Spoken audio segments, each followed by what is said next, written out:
How to create LinkedIn account. Hey guys, welcome to our channel and let's get started. We'll open up LinkedIn application or visit LinkedIn's website. Once the site or application opens up, click on agree and join.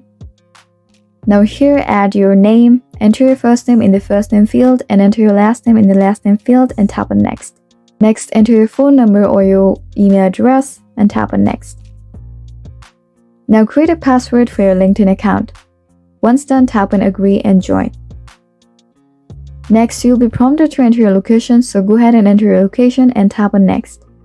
Similarly, fill in all the information and details about yourself, the purpose you're joining LinkedIn, and once everything is completed, a 6-digit verification code would be sent to your email address or your number that you registered earlier, so go ahead and check the code, enter the code and tap on next.